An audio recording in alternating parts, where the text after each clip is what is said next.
while I was teaching, the main important points or the main important topics are the general properties, that is 4.3, and some important compounds of transition elements. And when you see some important compounds of transition elements, K2Cr2O7 and KMnO4, these are the only two topics from which the questions have been there. Now, these are the K2Cr2O7, it has its own method of preparation.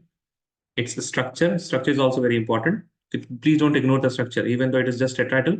You have to read a few things about it. Like there are a few pi bonds and sigma bonds. Okay, so you have to see like how many pi bonds, how many sigma bonds are there. Okay, so just don't go through the structure like it is tetrahedral only.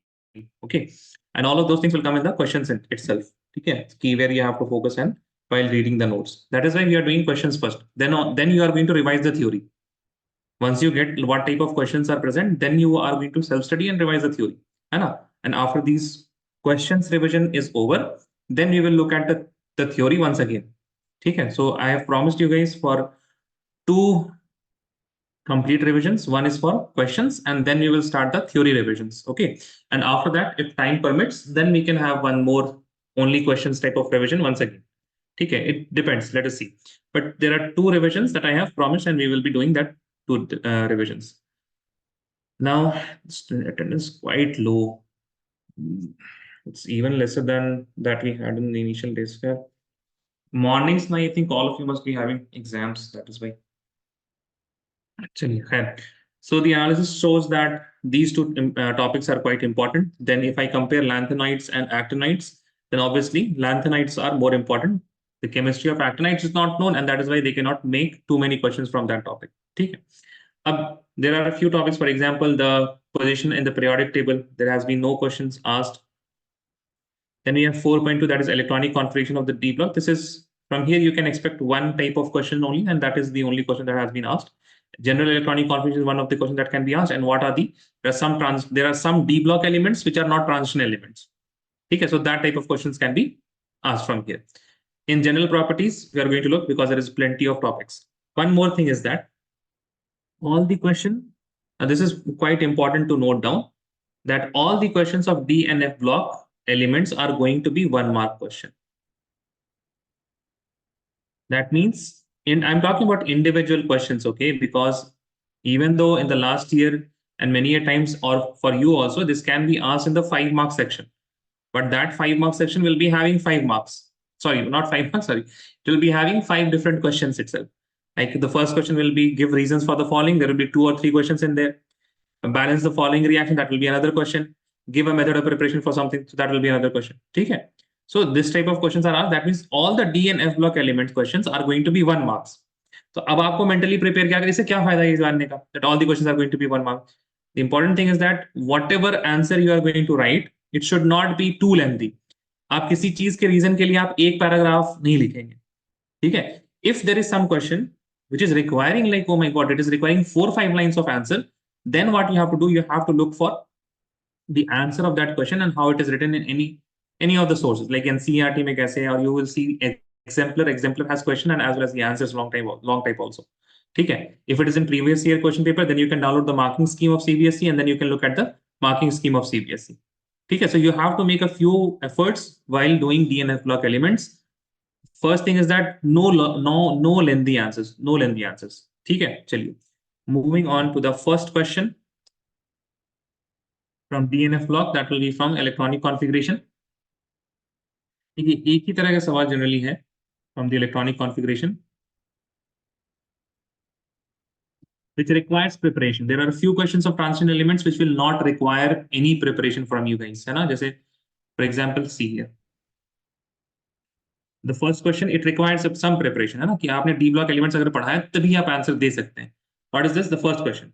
Zinc, CD, Hg are considered as D block elements but not as transition elements. So this requires at least one reading. You should know. But what's the difference? So the difference is what? Because they are having D10 configuration. Okay. And what is the criteria for transition element? The transition elements criteria is D subshell should be partially filled. Kaisa filled? Partially filled in their neutral state as well as common oxidation state. So Zn, Cd, and Hg, all of these are what? All of these are having butane configuration in both their neutral state, zero oxidation state, as well as in the common oxidation state, that is Zn 2 positive, Cd 2 positive, and Hg 2 positive. Another thing is that they can ask what from here they can compare. See, Zn also has D10 configuration and copper also has D10 configuration. But copper is regarded as transition element because in copper 2 positive, the electronic configuration is what? 4s0 3d9. Okay? 4s0 3d9. In copper it is what? In copper it is 4s1 3d10. So when you remove two electrons, it is going to be what? एक electron यहाँ से और दूसरा electron 3d10 से. ठीक है? So 3d9. So it has what? 3d9 configuration in Cu2 positive. So that will be the answer. The answer will be because Cu2 positive has 3d9 configuration. That's it. That is why we can consider it a transition element. Now, another question. This does not require any preparation. What are transition elements? Transition elements are what? जिसके पास d subshell partially filled हो. That's it. And then write two characteristic of transition elements. So metals के characteristic आपको पता है, आप वही metals के लिख सकते हैं. They are hard, they are rigid, they have high density, they have high melting point, they have high boiling point, they conduct electricity. ठीक है. So they are saying write two characteristics. They can form complex compounds. They can be used as catalysts. There are many properties, है ना? Even though the 8 standard properties also you can write, है ना? Metallic property होता है, lustrous होता है, वो भी सब कुछ लिख सकते हैं आप, है ना? In general. Now, moving on to the next. See, this is the only question that you are going to get from the electronic configuration. Okay. Now, there are a few questions from the general properties MCQ. So let us see that first.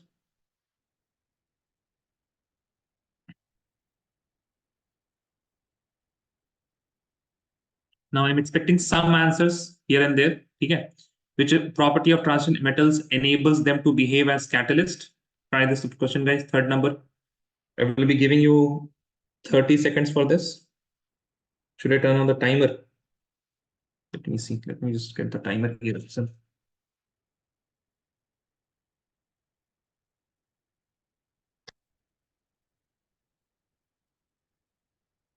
30 seconds. Please answer in the Zoom chat.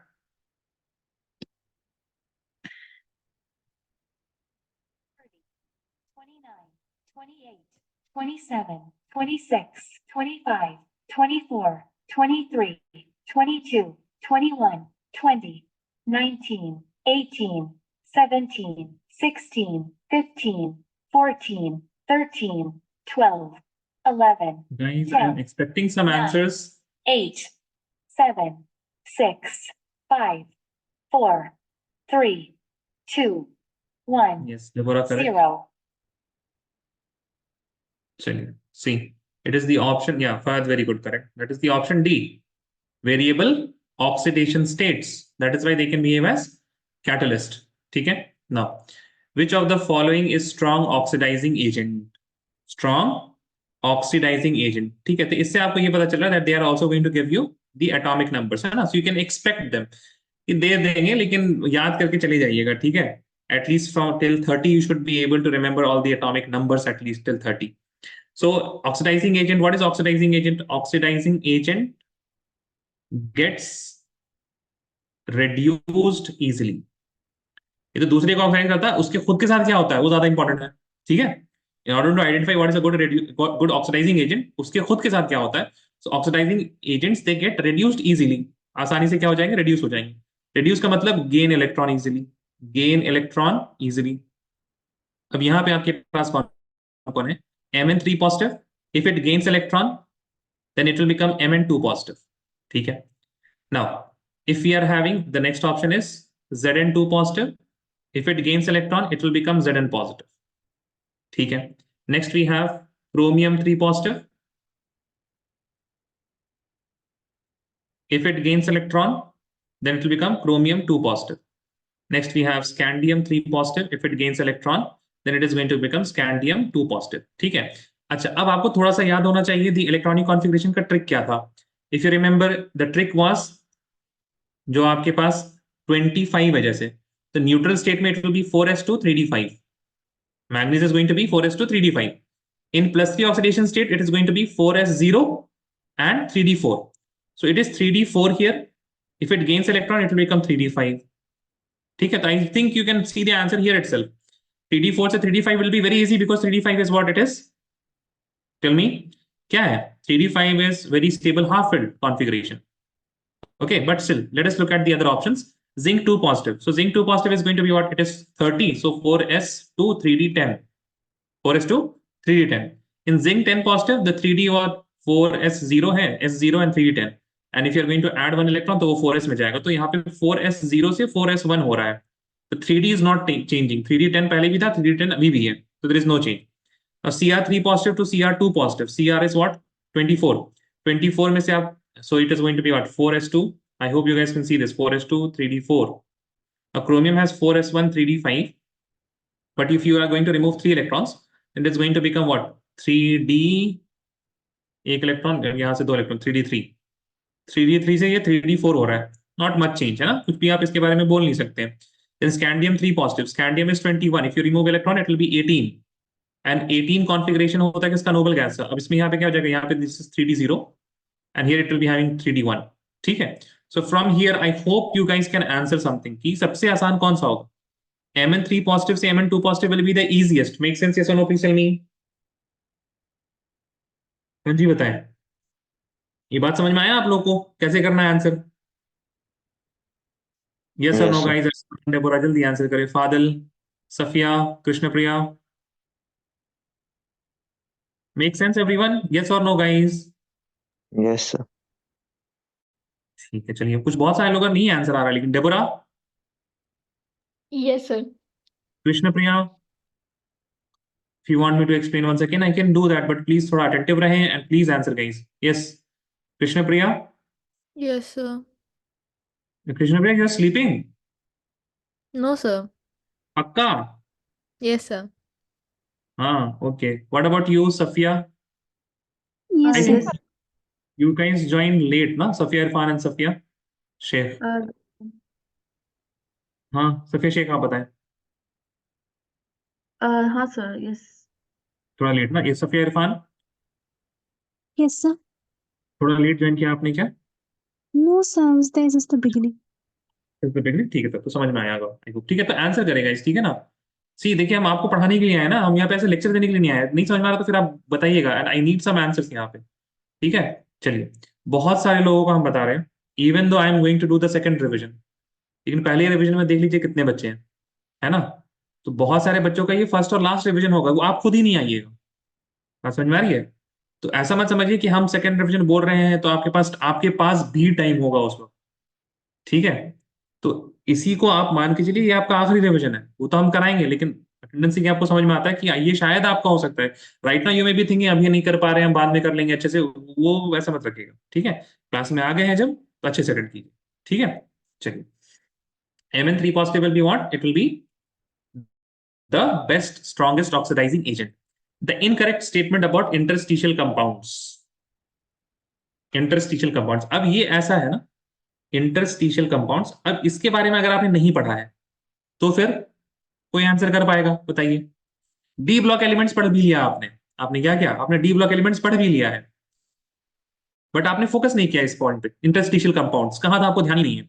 ठीक है, होगा, ऐसा होगा, जरूर होगा, हम बता रहे हैं. ठीक है, अब यहीं पे क्या काम आने वाला है?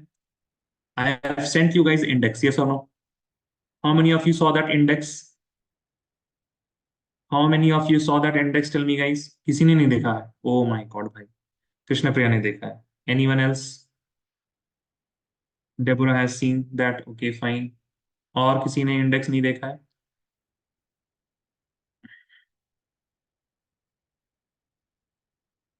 ठीक है, तो देखिए इंडेक्स देखिए. अब वहीं पे ना देखिए, जो चीज ना बहुत छोटी छोटी चीजें होती है ना, वो आपको इंडेक्स में मिलेंगी. मतलब ऐसा होता है ना कोई सवाल कि ये क्यों ही पूछा है इसने. ठीक है, ऐसा कोई कोई लॉजिकल यहाँ पे आपके पास नहीं है. तो आप देखिएगा कि this is something that is there in the interstitial. अब जिन लोगों ने नहीं देखा उन लोगों को बड़ा अजीब लगेगा. आई हैव हाईलाइटेड द, जो हाईलाइटेड है ना वो नहीं पढ़ना है, रेड से हाईलाइट कर दिया हमने, है ना, उसको नहीं पढ़ना है. ठीक है, तो इंटरस्टिशियल कंपाउंड इज प्रेजेंट. तो ये आपका यहाँ से रिविजन. अब ये जरूरी है इंडेक्स पढ़ना. If you want 100% sure shot आपको रखना है कोई भी रिस्क नहीं लेना है आपको, ठीक है। तो you have to read the index, you just need to read it. हम ये नहीं बोल रहे हैं कि आप इंडेक्स रीड कीजिए और हर सारी चीजों का आप बात मतलब पीछे जा जाके देखिए कि ये क्या है ये क्या है। आप पढ़िएगा तो आपको खुद ही समझ में आ जाएगा। आयनिक कंडक्टेंस, आयन की वजह से कंडक्टेंस जो होता है, आयनिक रेडिया क्या होगा, आयन का रेडिया ही होगा, ये तो पता है आप लोगों को। अगर आया तो आप कुछ राम कहानी इसमें बना सकते, इंटरस्टिशियल कंपाउंड के बारे में तो कोई आइडिया नहीं होगा, ठीक है। यहाँ पे कुछ लोग होंगे जिन्होंने डीएनएफ ब्लॉक थोड़ा कम प्रिपेयर किया होगा, थोड़ा सा हाथ रेस करेंगे प्लीज, दोस्त who have done DNF block, थोड़ा सा प्रिपेयर किया हो प्री बोर्ड के लिए, किसी टेस्ट के लिए, किसी ना किसी टेस्ट में तो आया होगा ना, ठीक है। Fahad, okay, Mohammad Tarif, Deborah, now Fadil, now you guys answer this fifth question. आप हाथ रेस करके रखिएगा if you can answer this question, fifth one. Krishna Priya, Deborah and Tarif, you guys can answer. Fasidiki, you can also answer. ठीक है, the incorrect statement. Ji, tell send the answers now.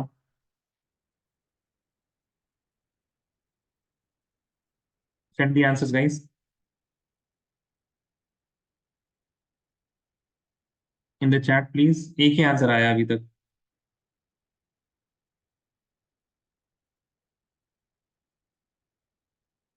You have to send the answers to Salim. If you are sending to LearningView, I will not be able to read it.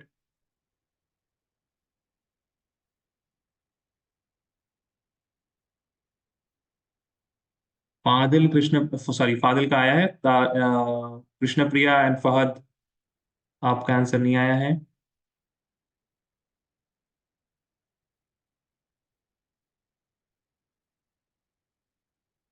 ठीक है, इसमें से सिर्फ एक answer confirm आया, बाकी Fadil and Deborah आप लोग ऑप्शंस देख के आंसर, आपने आंसर किया करेक्ट, ये सुनो फादिल। Yes, sir. अगर आपसे कह दिया जाता राइट अ शॉर्ट नोट, एक मार्क्स पे 2 मार्क्स पे इंटरस्टिशियल कंपाउंड्स पे, एंड राइट इट्स 2 प्रॉपर्टीज, तो क्या ख्याल है? लिख तो देते ही, मतलब 12वीं कक्षा तक इंडियन एजुकेशन सिस्टम में पढ़ रहे हैं। Sorry Fadil, Yes, sir. Yes, sir. कुछ तो लिख ही देते, वो हमको पता है दैट इंडियन एजुकेशन सिस्टम में कुछ तो लिख ही देते, है ना, बट लेकिन वो आप इसको ऐसे नहीं कर पाते, ठीक है इसमें फुल मार्क्स मिल जाएंगे, है ना। तो यहीं पे प्लीज इंडेक्स का आपने देख लिया कि रोल क्या है इन सारे चैप्टर्स में, खास तौर से जिसमें डीएनए ब्लॉक में कुछ भी पूछ सकते हैं वो, है ना, कुछ भी, कुछ तो मतलब ऐसा नहीं कि सारे ही सवाल कुछ भी रहेगा, ऐसे आपके पास मेजोरिटी ऑफ द क्वेश्चंस नहीं रहेंगे। As you can see, third number question, fourth number question, these are expected questions, यहाँ से सवाल आते हैं, ठीक है। बट ये फिफ्थ वाला छूट सकता है आपसे, तो वहां पे इंडेक्स बहुत काम आएगा, थोड़ा सा टाइम लगेगा, प्लीज रीड करते रहिएगा। Now, so these are what, these are chemically reactive, this is an incorrect statement, they are chemically inert, they are very hard, they retain the metallic conductivity, they have high melting points, because interstitial compounds they are made up of different metals, तो जो metal की वहां पे tendency होती है, capacity हो, तो वो तो रहती है, बस वहां पे केमिकल रिएक्टिविटी क्या हो जाती है, बिकॉज ऑफ इंडस्ट्रियल कंपाउंड वहां पे कुछ और मेटल्स, कुछ और एलिमेंट्स आ जाते हैं, that is why the reactivity is decrease and वो अनरिएक्टिव हो जाते हैं, ठीक है। चलिए, अब आपके पास है अगला सवाल। Out of the following transition elements the maximum number of oxidation state are shown by, ठीक है। अब यहाँ पे भी आपके पास क्या, दिस इज फैक्चुअल क्वेश्चन, थोड़ा लॉजिक है इसमें, ठीक है, थोड़ा सा ही लॉजिक है, बहुत ज्यादा लॉजिक नहीं है, लेकिन factual question. The answer here is, चलिए बताइए जरा, 30 सेकंड का हम टाइम देते हैं, अगर किसी का तुक्का भी लग जाए तो बहुत बढ़िया बात है। 30, 29, 28, 27, 26, 25, 24, 23, 22, 21, 20, 19, 18, 17, 16, एक आंसर आया अभी तक? 15, 14, 13, 12, 11, 10, 9, 8, 7, 6, 5, 4, 3, 2, 1, 0. ठीक है, 2 बच्चों का सही जवाब आया अभी तक। अब आप थोड़ा सा सोचिए जरा, ठीक है, those guys who have not answered, अगर आप लोग, if you are stuck and you have time, then you can think about things, है ना, ऐसा नहीं कि बिल्कुल यकीन आए तब। स्कैंडियम का आपने कोई एलिमेंट सुना हो, अगर सी ऑक्सीडेशन स्टेट अगर ज्यादा है किसी का, then it will be making a lot of molecules, a lot of compounds, बहुत सारे कंपाउंड बनाता होगा वो, है ना, ठीक है, और उससे कंपाउंड्स विल बी यूज्ड, कोई ना कोई उसमें से आप यूज करेंगे, ठीक है। सो टेल मी, थोड़ा सोच के बताइएगा, स्कैंडियम का आपने कंपाउंड सुना है? आपको अगर हम बोले स्कैंडियम का कोई कंपाउंड बताओ, बता पाएंगे आप? बताइए अरसलान, बताइए स्कैंडियम का कोई कंपाउंड, यस और नो, जल्दी। दिमाग में आ रहा नहीं आ रहा, बस टेल मी, आ रहा कोई दिमाग में? स्कैंडियम का नहीं आ रहा है। क्रोमियम का, क्रोमियम का बताइए। Sir bromium. Chromium, chromium, CR. Oh sir chromium. Anyone? आ रहा है फादिल, क्या आ रहा है बताइए, क्रोमियम का कौन सा आ रहा है?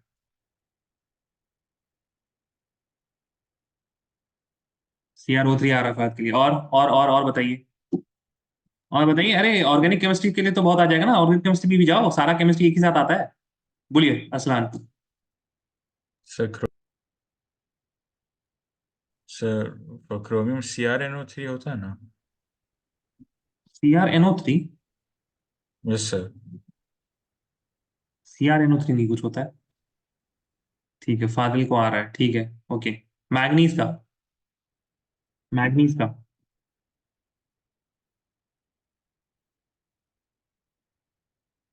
मैग्नीज का, मैग्नीज। फाद ने बताया कुछ, लेकिन दो हम बोलेंगे, आपके ध्यान में ना फट से आ जाएगा।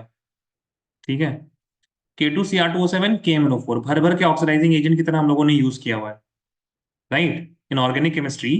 KMnO4, K2Cr2O7, ठीक है।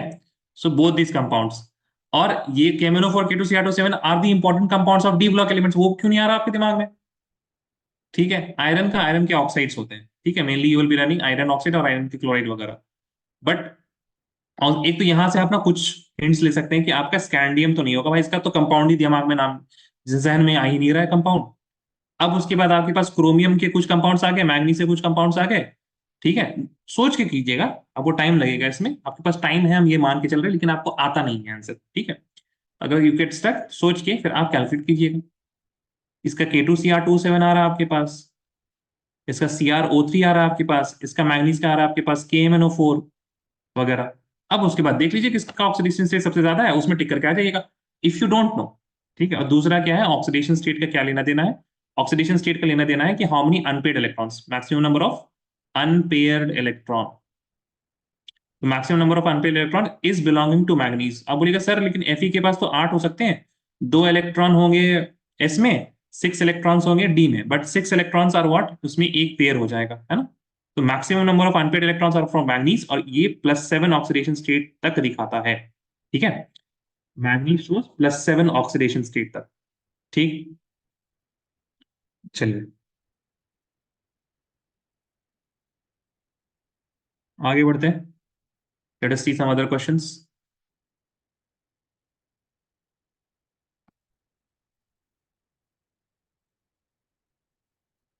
एक ये असर्शन रीजन का सवाल है, इसमें मतलब देखिए जरा,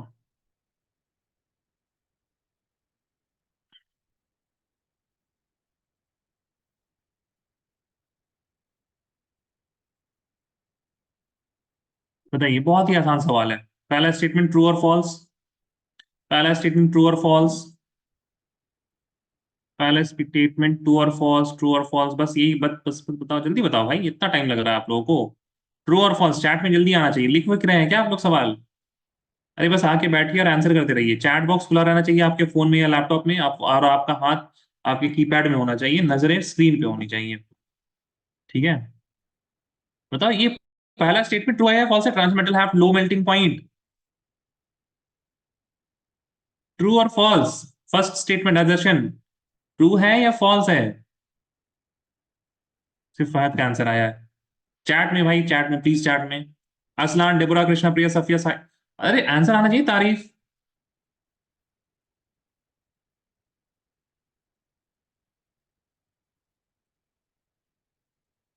ठीक है, father can you please your mic on?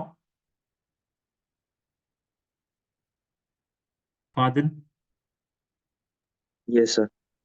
सोचो कोई ट्रांसजेंडर मेटल का हमको एक एग्जांपल दो, बताओ। ट्रांसजेंडर मेटल कोई एग्जांपल तो दो भाई, जल्दी दो, इतना टाइम लगेगा क्या? जिंक। जिंक, और दो कोई जो तुमको पता हो थोड़ा सा जिसके बारे में। जिंक देखा है आपने कभी, कोई देखा हुआ बताओ, है कोई देखा हुआ ना आपका? बताइए। कॉपर।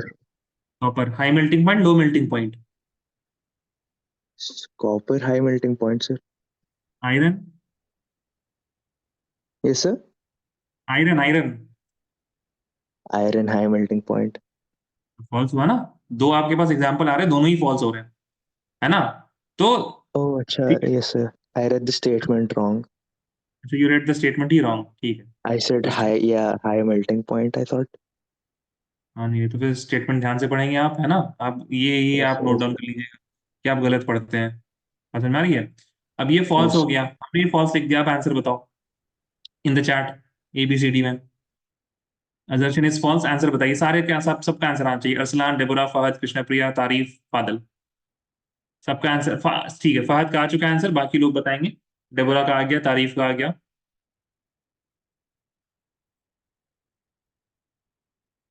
ओ, ABCD बता दे भाई, ABCD ज्यादा don't type too much, ABCD बता दे बस। या I think Arsalan yours is also correct. सबका सही आना चाहिए अब तो। I am waiting for what Krishnapriya has not answered. Krishnapriya ABCD बताएं, फादल ABCD बताएं। जल्दी करें यार, इतना टाइम लगेगा क्या।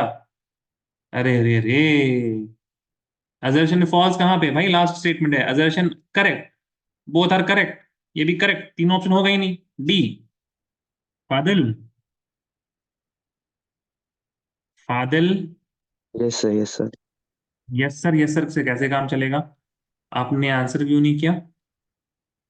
Sir, I was writing D.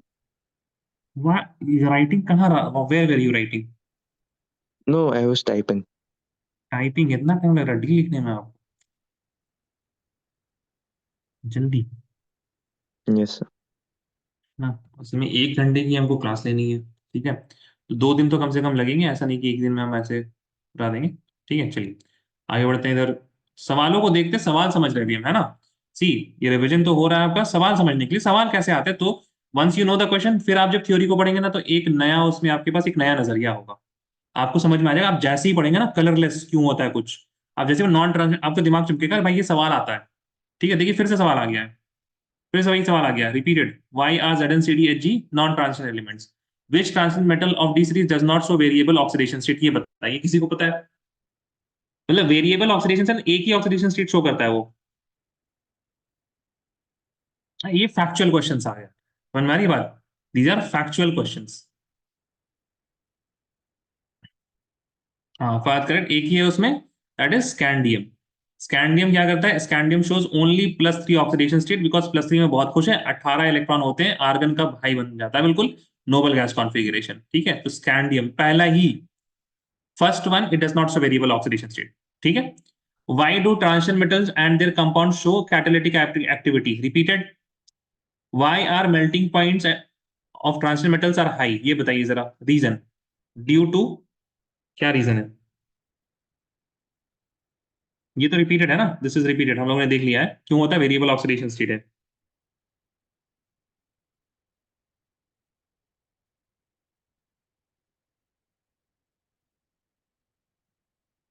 They have metallic properties, नहीं, मेटालिक प्रॉपर्टी नाम की कोई प्रॉपर्टी नहीं होती है।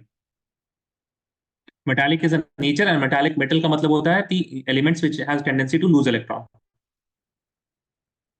इससे कोई लेना देना नहीं है इससे।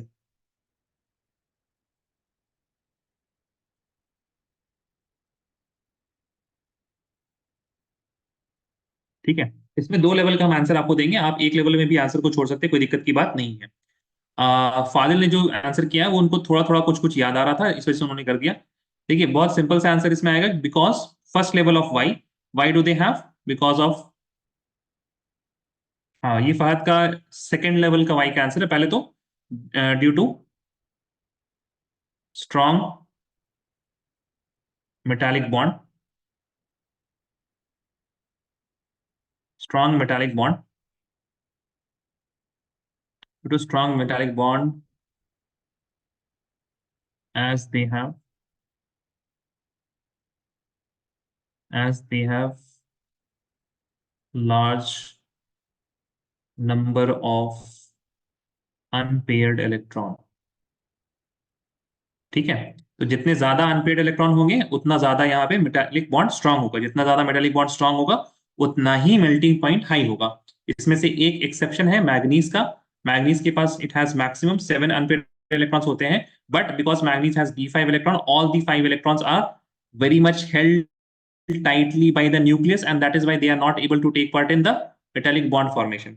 ठीक है, ज्यादा सवाल मतलब रिपीट नहीं हुआ है इससे सवाल, एक दफा कहीं आ गया होगा why manganese is having lower melting point than the subsequent previous and after ones. इसमें आंसर ये होगा, even though it is having a large number of unpaired electrons, उसका रीजन ये होगा due to d5 configuration the nucleus is attracting the 5 electrons very effectively, which makes it less available for metallic bond formation, and that is why it has less participation in metallic bond formation. ठीक है, आगे आपके पास है why Cu2 positive ion is colored while Zn2 positive ion is colorless in aqueous solution. Copper 2 positive blue रंग का colour होता है, CuSO4 आप लोगों ने देखा होगा, राइट. Cu2 प्लस में क्या होता है, because it has D9 configuration. ठीक है, तो यहाँ पे आपके पास अनपेड इलेक्ट्रॉन है, Zn2 positive, it is what 3d10 configuration which is completely filled. यहाँ पे कोई भी अनपेड इलेक्ट्रॉन नहीं है. मेक सेंस, यस और नो, प्लीज टेल मी. ठीक है, अब इसमें आप क्या कीजिएगा, 3d9 कॉन्फिगरेशन. कलर किस वजह से आता है, डी ट्रांजिशन लिख दीजिएगा.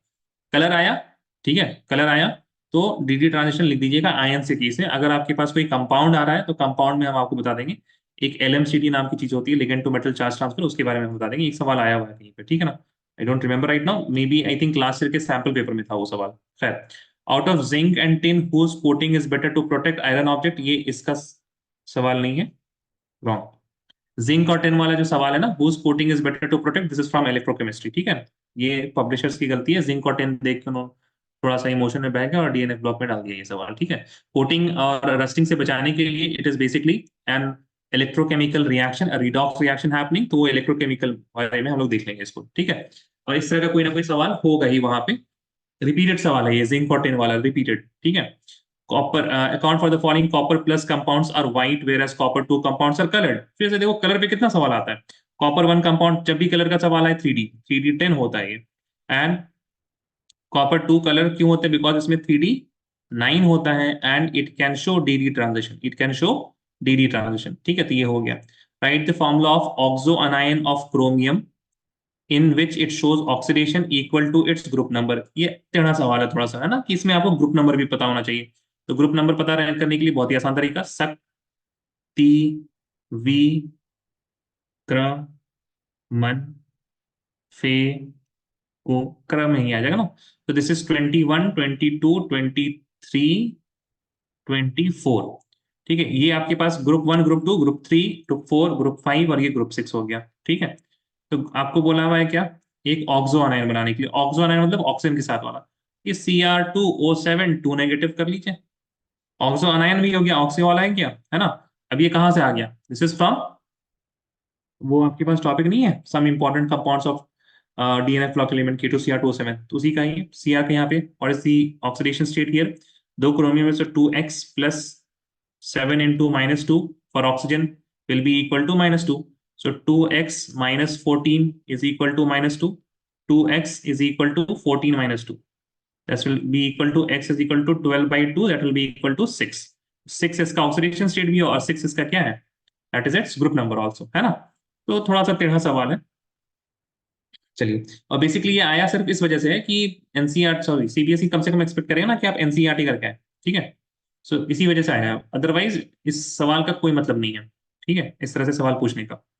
चलिए, moving on to the next questions. ये कुछ सवाल हो गए. नाउ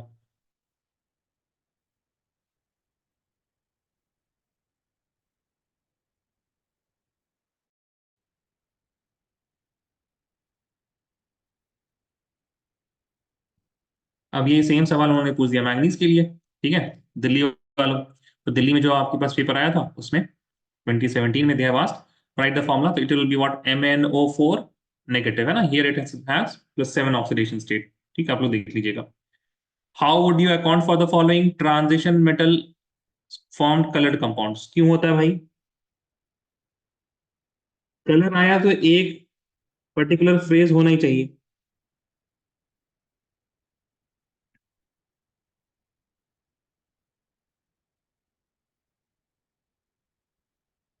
मेन क्या है, मेन रीजन है यहाँ पे, हाँ जी, मेन रीजन क्या है यहाँ पे, मेन रीजन है आपके पास DD transition.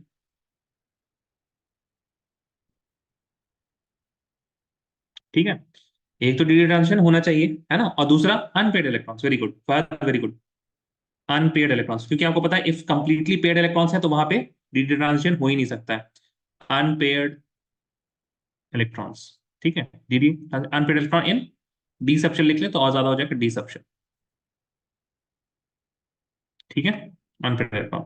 Zn2 positive salts are white, ये फिर से वही सवाल, फिर से वही सवाल है ना।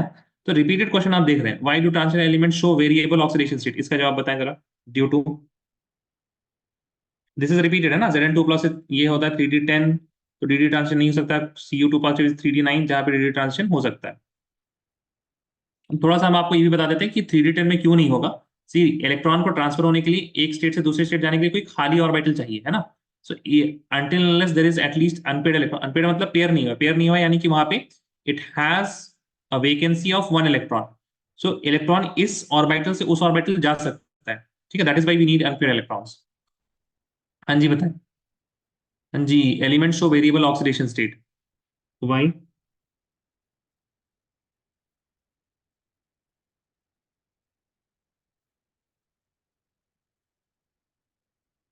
देखिए जवाब तो आ नहीं रहा है, चलिए let me write it down. सबसे पहला रीजन इसमें, अच्छा एक जवाब आया है, अनपेड इलेक्ट्रॉन। हाँ ठीक है, अनपेड ठीक है, रिपीटेड आंसर हो जाएगा, लेकिन ठीक है, वेरिएबल ऑक्सीडेशन स्टेट के बारे में जब भी है ना, और बहुत सारे ऑक्सीडेशन स्टेट दिखाता है, इसका एक रीजन ये है कि एक तो NS एंड N-1D में these subshell have the energy difference between these subshells are not very high, ठीक है, इन दोनों में काफी कम एनर्जी डिफरेंस होता है, that is why energy difference is small, ठीक है। उससे क्या होगा, अगर आप S से निकाल सकते हैं इलेक्ट्रॉन तो D से भी निकल जाएगा electron. Outermost shell is S, but you can remove electron from D also, because उसमें भी एनर्जी क्या है, बहुत ज्यादा फर्क नहीं है दोनों की इसमें, ठीक है। That is why it can use the electron present in both NS and N-1D। Energy difference small, therefore both sub electrons from both subshells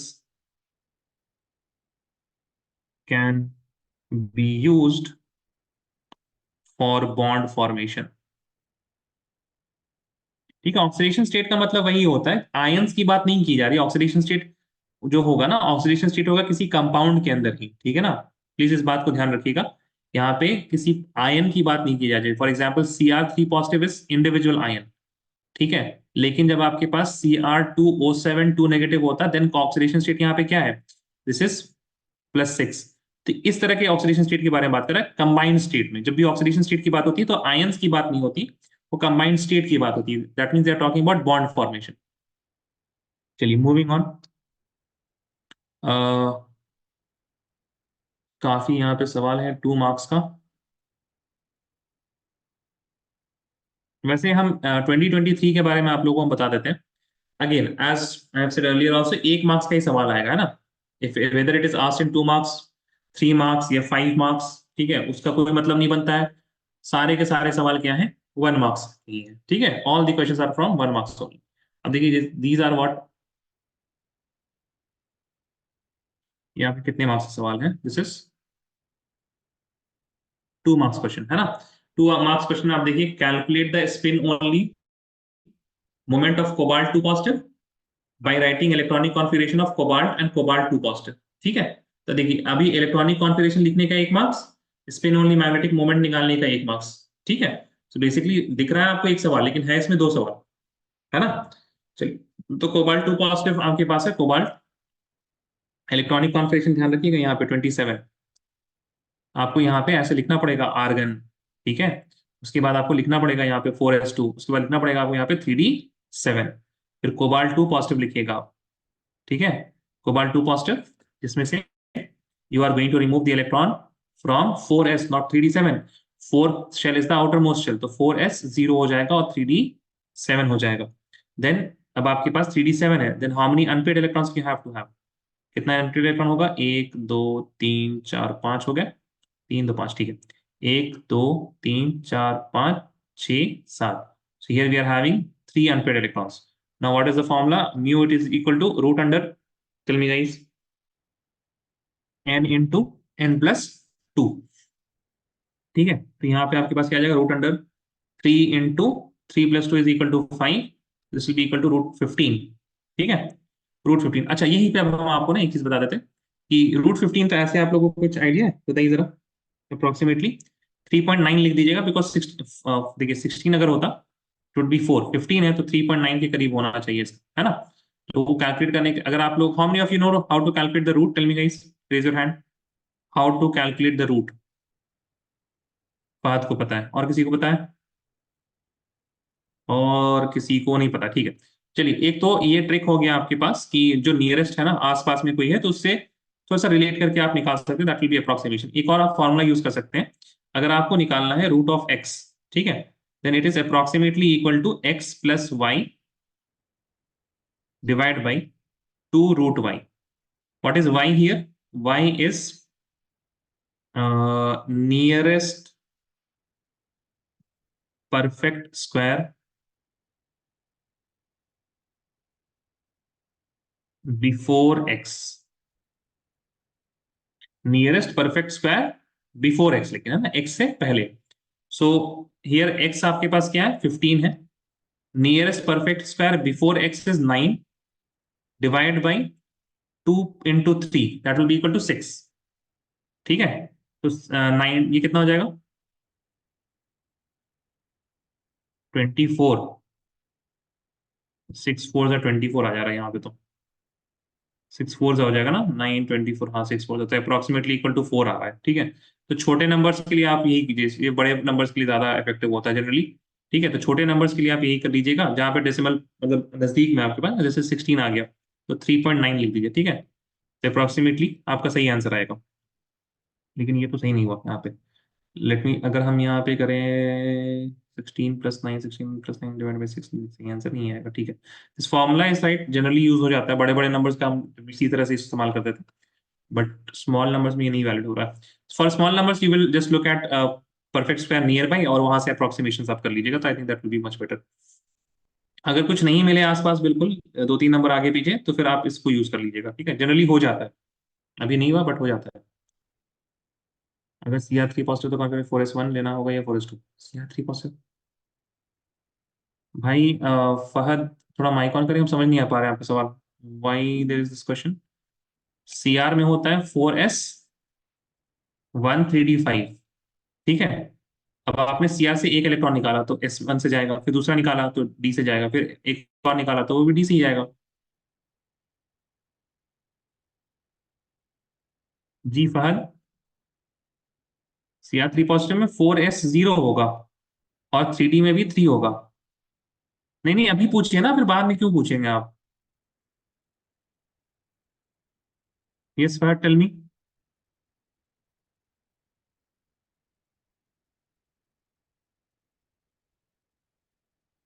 हाँ भेजिए, फोटो भेजिए, जल्दी भेजिए फिर, लेकिन you can't read the question Fahad.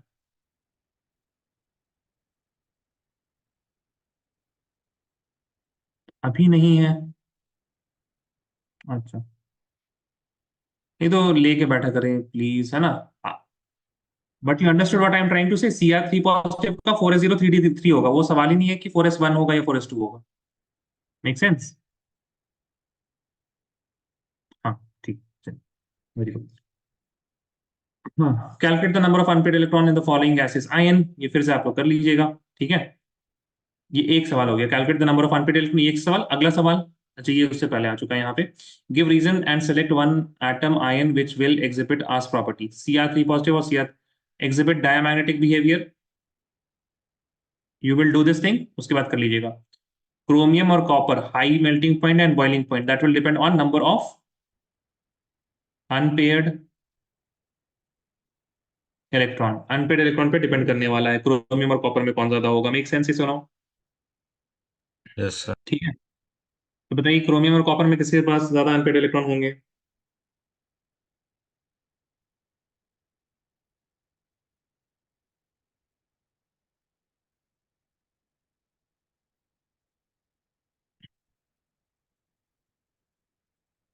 हाँ जी, देखिए अनपेड इलेक्ट्रॉन ऐसे बढ़ता है और ऐसे घटता है। ठीक है, Mn पे सबसे ज्यादा धीरे धीरे अनपेड इलेक्ट्रॉन बढ़ रहा है, और उसके बाद Mn के बाद खत्म हो जाएगा। ठीक है, तो कॉपर आता है इधर 9, क्रोमियम आता है इधर 4th, है ना, तो यहाँ पे ज्यादा होगा ना। ठीक है, इलेक्ट्रॉनिक कॉन्फ़िगरेशन कर लीजिएगा अलग बात है, लेकिन थोड़ा सा आइडिया रख ले ग्राफिकली भी, विजुअली भी, कि जैसे जैसे आप डी में इलेक्ट्रॉन भरते जा रहे हैं, अभी 1 भर रहा है, 2 भर रहा है, अनपेड अनपेड अनपेड, 5 में मैक्सिमम अनपेड, फिर 6 में पेयरिंग स्टार्ट हुई, 7 में पेयरिंग स्टार्ट हुई, 8 में, 9 में। तो अब कॉपर में तो 3d10 होता है, तो यहाँ तो अनपेड ही नहीं है, बहुत कम हो जाएगा। ठीक है, कंपैरेटिवली स्पीकिंग विथ क्रोमियम, तो क्रोमियम का क्या होगा, ज्यादा होगा। ठीक, which exhibit diamagnetic behaviour, scandium 3 positive में D0 होता है, अभी देखा हम लोगों ने, है कि नहीं।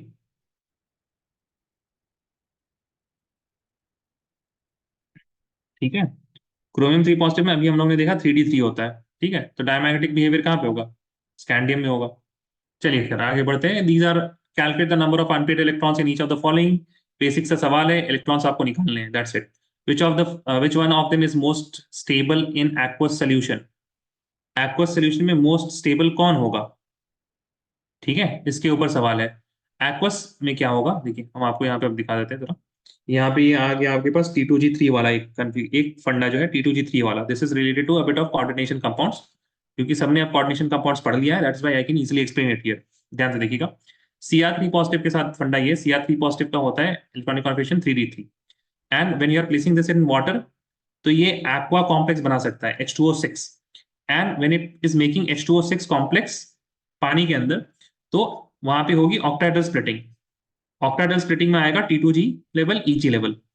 Now in T2G level there are 3 electrons only, because D क्या है यहाँ पे, D3 है ना, chromium is having D3. T2G is what, half filled, that is why this is more stable. In aqueous solution it is going to be more stable because of what, T2G3. अब अगर हम बात करें Mn3 positive की, Mn3 positive में होता है 3D 4 electrons, सो कहीं से भी स्टेबल नहीं है ये, है ना। Even if it is making any complex with aqueous complex पानी से, तो वहां पे भी 4 इलेक्ट्रॉन हो जाएंगे, तो उसमें आपको देखना पड़ेगा, it is going to be basically ऊपर ही, पेयरिंग यहाँ पे नहीं होगी, ऊपर चला जाएगा। ठीक है, तो this is not half filled, half filled तो है नहीं यहाँ पे। ठीक, that is why what, Cr3 positive is more stable in aqueous complex. ये फिर से यहाँ पे आपके पास एक सवाल आ चुका है, same Ti3 positive and Cr3 positive के बारे में, विच इज मोर स्टेबल। ठीक है, so again here also what we will write, Cr3 positive is more stable because T2G3 configuration, half filled T2G3 configuration, half filled T2G3 configuration की वजह से ये क्या होता है, ज्यादा स्टेबल होता है।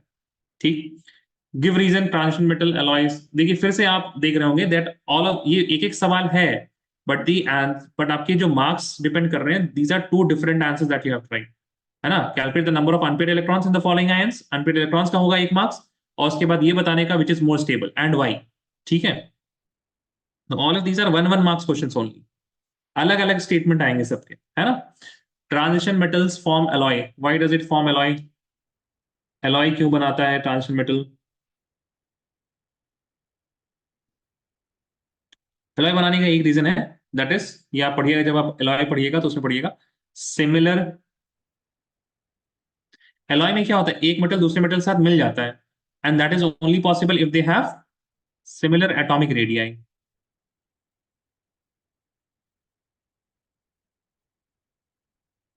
सिमिलर साइज होता है, इसी वजह से क्या हो सकते हैं, they can mix very easily. Mn2O3 is basic whereas Mn2O7 is acidic। ठीक है, ये हम आप लोग को फंडा थोड़ा समझा देते हैं, समझो जरा। ठीक है, बात समझिएगा, इसके बाद I will be ending the class. Oxidation state increases, covalent character increases, acidic character increases. हाँ, ये फंडा सही है, लेकिन ऐसे देखिए सही, यहाँ पे देखिए आपके पास एलिमेंट ए एलिमेंट है, एंड इसका जो मैक्स ऑक्सीडेशन स्टेट है इट इज +7। मैक्सिमम कितना है भाई, बोलो सबको एक बार, तब समझ में आए, बोलो कितना है मैक्सिमम, अरे बोलो। +7। +7 मैक्सिमम कितना है, सबको बोले, कोई बोल ही नहीं रहा है, बोलिए तभी समझ में आएगा। +7, very good, maximum oxidation state +7, यानी कि A+7 से can we remove any more electrons, बताइए, क्या हम कोई और इलेक्ट्रॉन +7 से निकाल सकते हैं। अगर +7 से आपने इलेक्ट्रॉन निकाला, अगर +7 से आपने इलेक्ट्रॉन निकाला, तो क्या होगा, +8 हो जाएगा, एंड +8 पॉसिबल है ही नहीं, बिकॉज मैक्सिमम ऑक्सीडेशन स्टेट +7। समझ में आ रही बात? असलान, डेबोरा, फहद, कृष्णप्रिया, तारीफ एंड फादिल। Yes, sir.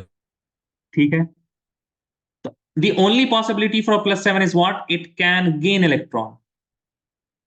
अगर ये रिएक्शन शो करेगा और ये रिएक्शन शो करेगा +7 ऑक्सीडेशन स्टेट, कोई स्टेबल ऑक्सीडेशन स्टेट नहीं है, +7 चार्ज लेके चलना कोई आसान काम नहीं ना।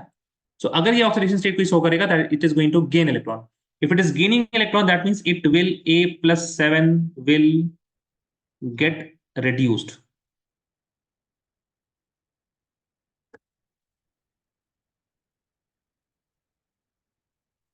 बात समझ में आ रही है? सुनो प्लीज सुनी,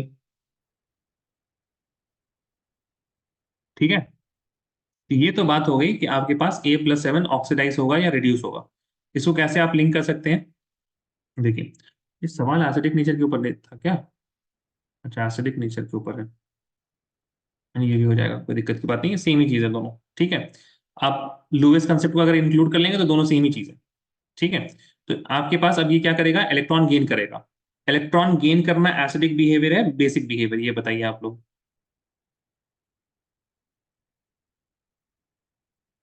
इलेक्ट्रॉन का गेन करना एसिडिक बिहेवियर, बेसिक बिहेवियर? अच्छा, बेसिक बिहेवियर।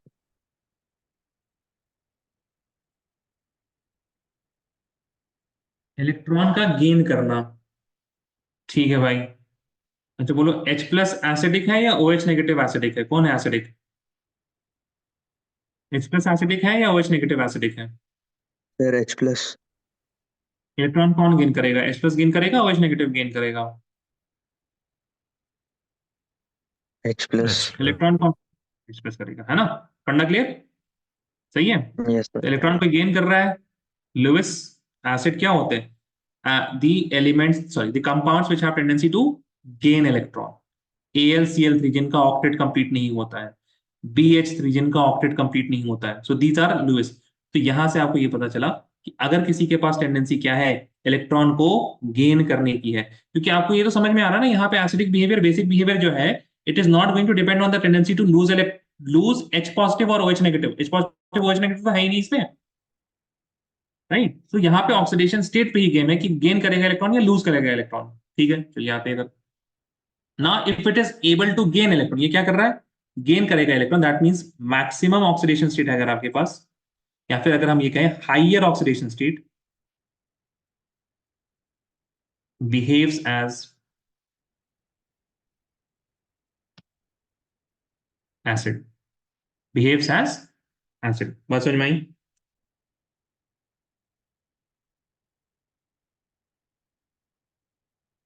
ठीक है, higher oxidation states behaves as acid, lower oxidation state behaves as base, ठीक, फंडा। अब यहां पे आपके पास क्या है? Mn2O3 ऑक्सीडेशन स्टेट निकाल लीजिए आप। यहाँ पे आपके पास 2Mn है, 2x इज इक्वल टू 6 होगा। 3 × 2 6, -6 यहाँ पे, तो उसको हमने इधर भेज दिया। x is equal to +3। Mn2O7 में कितना होगा? 2x is equal to 14, x is equal to 7। तो ऑब्वियसली बात है ना, because of higher oxidation state Mn2O7 is behaving as an acid. That's it. क्या लिखना है आपको? Due to what? Due to higher oxidation state, what will happen to higher oxidation state? बोलो भाई।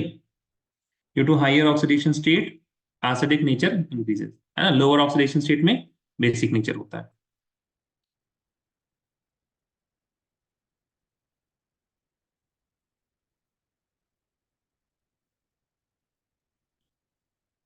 Oxidation state increases, covalent character increases, acidic character increases.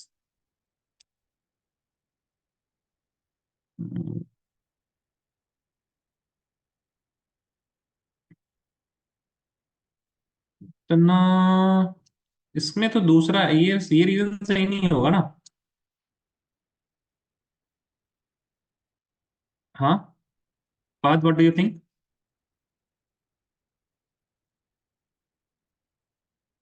ना ना ना ना ना, ऑक्सीडेशन स्टेट इंक्रीज करेगा तो कोवैलेंट कैरेक्टर इंक्रीज करेगा, तो एसिडिक है। लेकिन कोलन कैरेक्टर का एसिडिक कैरेक्टर से कोई लेना देना ही नहीं है। ठीक है भाई, एक बार नहीं है ना। हाँ ठीक है, एक बार रिविजिट कर लीजिएगा। ठीक है, तो ऑक्सीडेशन स्टेट के ऊपर होगा कि ज्यादा ऑक्सीडेशन स्टेट होता है तो वहां पे क्या होगा। ठीक है, चलिए।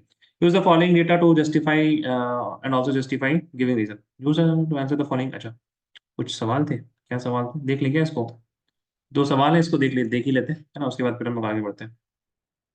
आगे नहीं बढ़ते हैं, बाय बाय टाटा करते हैं, ठीक है ना। लास्ट सवाल देखते हैं, आगे बढ़ते हैं, मतलब सॉरी, टाटा बाय बाय करते हैं। चलिए, see here. Use the following data to answer the following and also justify giving reasons, है ना। Which is stronger reducing agent in aqueous medium, Cr2 positive और Fe2 positive, and why? ठीक है, तो these are what? Reductions. Reduction दिया हुआ है ना। रिडक्शन का मतलब क्या होता है? Gain of electron. और यहाँ पे क्या बोला है? Stronger reducing agent. Reducing agent का मतलब ये दोनों खुद क्या होंगे? ऑक्सीडाइज होंगे, ना। Metal oxidise themself. तो Cr2 पॉजिटिव से Cr3 पॉजिटिव के बारे में पूछा जा रहा है, Fe2 पॉजिटिव से Fe3 पॉजिटिव के बारे में पूछा जा रहा है। ठीक है, तो 3 पॉजिटिव से 2 पॉजिटिव का यहाँ पे वैल्यू दिया हुआ है आपको। Cr में क्या है? -0.41, तो ये प्लस हो जाएगा बिकॉज रिएक्शन चेंज हो रहा है। यहाँ पे they have given the data for 3 positive to 2 positive, we are calculating for 2 positive to 3 positive, that is why I am changing the minus sign to plus sign. I hope that is clear. ठीक है, Fe में आ जाते हैं। Fe में क्या हो जाएगा? -0.77। ठीक है, रीजन क्या होगा इसका? देखिए, रीजन यहाँ पे है कि Fe2 पॉजिटिव को अगर आप देखें ध्यान से, तो it is going to be D6। Fe2 positive D6, yes और नो गाइस, टेल मी। इन्होंने उल्टा दिया हुआ है, लेकिन हमको लगता है which will act as stronger reducing agent, that means they are going to oxidize themselves। Cr2 positive के बारे में पूछा हुआ है, Fe2 पॉजिटिव के बारे में पूछा हुआ है। रिड्यूसिंग एजेंट, तो Cr2 पॉजिटिव अगर एजेंट है तो ये आगे जाके ऑक्सीडाइज होगा, तो Cr3 पॉजिटिव बनेगा। साइन हमने चेंज कर दिया, 0.77। Cr3 पॉजिटिव का तो समझ में आ रहा है that it is going to be having वो T2G3 कॉन्फ़िगरेशन हो जाएगा, T2G3 इन एक्वस मीडियम। ठीक है, और D6 का अगर, हाँ ठीक है, Fe2 पॉजिटिव अगर D6 में जीरो -0.77, है ना। -0.77 यहाँ पे कॉन्फ़िगरेशन Fe2 पॉजिटिव में D6 है, और Fe3 पॉजिटिव में it is going to be what? D5। D5 should be stable, but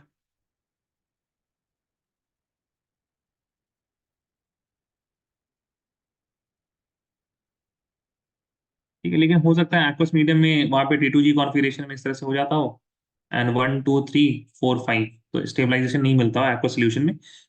individual ion में हो सकता है, but your reason is not going to be that, है ना। वो आपका रीजन नहीं होने वाला। ठीक है, आपका रीजन क्या होने वाला है? According to the data you have to tell ना। तो according to the data this is more feasible, because इसका जो वोल्टेज आ रहा है that is positive, that means it is spontaneous, है ना, and it is non spontaneous. Fe2 positive से 3 पॉजिटिव is non spontaneous. Which is most stable ion in +2 oxidation state and why? +2 oxidation state में सबसे बेहतर कौन सा है? जो आसानी से मेटल से +2 में चला जाए ना, which can easily go to +2 state। तो इसको प्लस कर दो, इसको प्लस कर दो, इसको प्लस कर दो, इसको प्लस कर दो। सबसे बड़ा प्लस किसका है? मैंगनीज का है ना। तो मैंगनीज के लिए हम लोग क्या करेंगे? Mn2 positive is most stable as it has +1 point, as it has E0 M2 positive से M इज इक्वल टू -1.18, है ना। ऐसे लिख देंगे, यानी कि M2 पॉजिटिव से ये मेटल जाना ही नहीं चाह रहा है। ठीक है,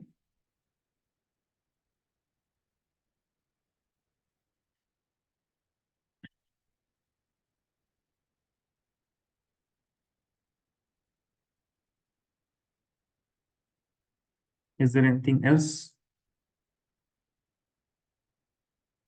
अच्छा, एक और यहाँ पे, एक second, there is one more higher ना। यहाँ पे आपके पास ये भी एक हायर है, प्लस M3 पॉजिटिव से M2 पॉजिटिव में कोबाल्ट ज्यादा है। ठीक है, तो वेट अ सेकंड, ये अगर नहीं रहता then we would have answer for Mn, but because we are having 1.97, तो दिस इज मोर स्टेबल। ठीक है, Mn2 पॉजिटिव नहीं, CO2 पॉजिटिव को लीजिएगा, ठीक है, CO2 positive is more stable ion, and why, because वही सेम रीजन लिख दीजिएगा, E0 M3 पॉजिटिव से 2 पॉजिटिव, ठीक है, ये कितना है, this is plus 1.97, it is very feasible, सबसे आसानी से यहाँ पे +2 पॉजिटिव में आ जाएगा, ठीक है। So according to the data, अगर ये पहला वाला स्टेटमेंट नहीं रहता, फर्स्ट वाला